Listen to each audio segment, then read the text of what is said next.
això penso que aquest projecte a més està a dintre de tot això. Es fa molt èmfasis en aquesta cosa de la tranquil·litat que es necessita, de la pau que es necessita i de la bona relació que es necessita crear a les famílies perquè això sigui possible. I ara el senyor Macai us farà la presentació del projecte. Això és un projecte fet per l'estudi d'arquitectes MBB, Martorell Burguès i Macai. Pensem que és molt bon projecte, que compleix totes les expectatives que nosaltres vam posar sobre la taula, perquè està basat en dos criteris d'acollida i sostenibilitat. Nosaltres volem que sigui sostenible perquè nosaltres tenim de mantenir això, i mantenir una infraestructura d'aquestes és complicat i cara. Per això, quan més sostenible sigui, menys complicat ens serà.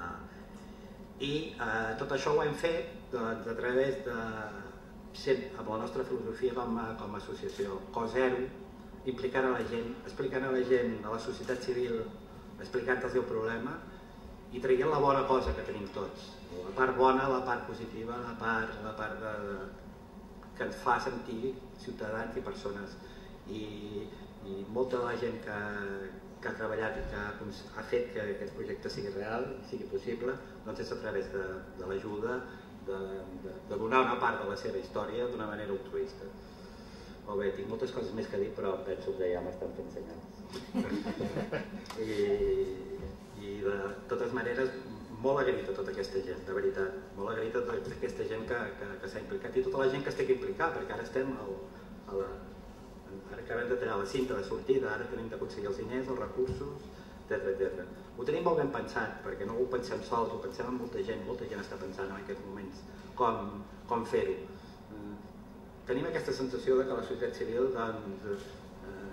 està interessada i es posa en marxa. No sé,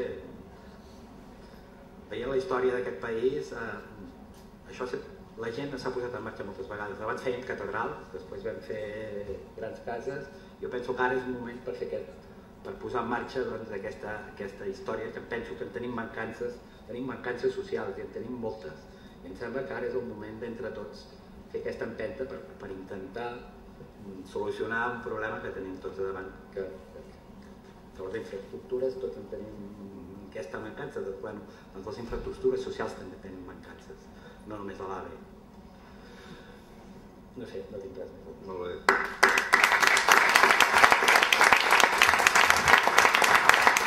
Bé, a continuació té la paraula el senyor David McKay per fer-nos la presentació del per parlar. Petit presentació.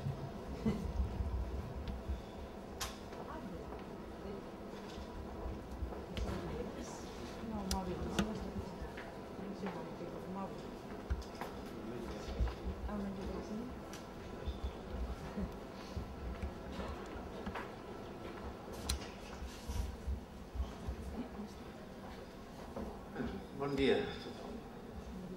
Hem demanat que sigui molt breu i això és molt difícil per un arquitecte perquè ens agrada la nostra professió i ens agrada tenir més temps, pitjor, 1 hora, 2 hores som capaços de parlar, però jo miraré de ser molt breu, però després potser mirant les il·lustracions aquí i la maqueta i una altra maqueta de la caseta o l'apartament, es podien fer més explanacions més informals. Jo vull començar dient que l'arquitectura té dues fonts per existir. Tenia un client amb un objectiu i tenia un lloc per construir. Hi havia un arquitecte italià que van dir que els arquitectes no poden fer res sense un client i quan tens un client també és quasi impossible fer res.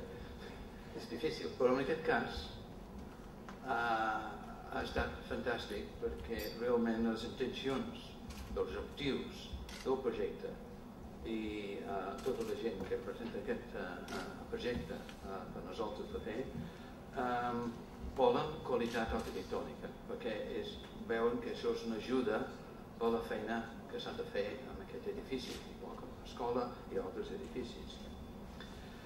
Avui, a part de ser, em sembla que és el Dia Internacional del Nen, fundat fa uns quants anys per les Nacions Unides, que és molt feliç que fem aquesta celebració i la signatura de la conveni d'entre la Diputació de Barcelona i de la Fundació per Nens i Nenes amb Càncer. És una espècie de casament d'aquests dos fons d'arquitectura, tal com hem dit al Pep, que podem tallar la cita i realment pensem que estem en un camí ferm per acabar aquest ambiciós projecte. Aquí tenim el solar i a la part de dalt és mirant cap al Creueta del Coll i mirant a l'altra banda cap al Parc de Collserola. I amb aquest programa, amb aquest solar, fem la pregunta com hem de donar resposta a l'objectiu d'aquesta fundació. Perquè no existeix en aquest moment a Europa un projecte d'aquest tamany i amb aquestes ambicions.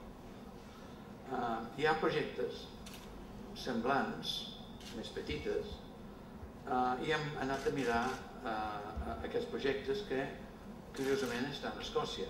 Catalunya sempre està mirant a Escòcia per moltes raons. I durant 10 anys, els últims 10 anys, s'han anat construint centres per cobrir pacients amb càncer amb els seus famílies, fora de l'àmbit hospitalari.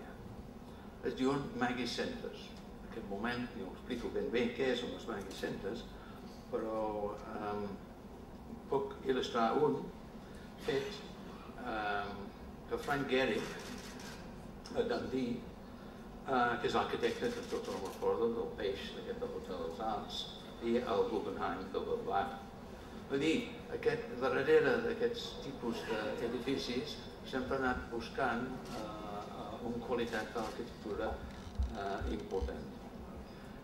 Un altre exemple és la primera que es va fer a Edimburg, això és d'interior, gaire domèstic, molt anglès, que es van construir fa 10 anys. Es podien veure una mica l'ús d'aquests edificis i la gent a dins per acollir les famílies amb càncer i les persones amb càncer. També hem visitat un pavelló de tractament homeopàtic dins un complex hospitalari públic a Glasgow, que és molt interessant. Jo ensenyo aquesta il·lustració per fer esment de la relació de l'habitació-jardí. És una relació que el solar dona possibilitats de fer, perquè hem projectat un edifici en planta baixa, una relació que el nostre projecte hem fet, és molt important, el fet del jardí envoltant. Hi ha un diàleg entre l'edifici i l'espai públic. I aquesta relació, que els primers dies hem fet en col·laboració amb la Bet Figueres i amb la participació de Patricia Falcón, de Parcs i Jardins de l'Ajuntament de Barcelona. Tornem al solar, a examinar aquest solar, la importància del lloc. És un lloc magnífic. A prop de la Cinturón, i que es veu aquí els hospitals de la qual estan en contactes amb atencions que tots es tracta amb nens amb càncer. Aquí podem veure les connexions diàries i també connexions de metro. Per tant, és un lloc, no simplement un lloc mateix que és molt bonica i suficientment gran per poder fer aquest tipus d'edifici amb les qualitats que n'hi busquem, però també està ben connectat amb els hospitals de Barcelona.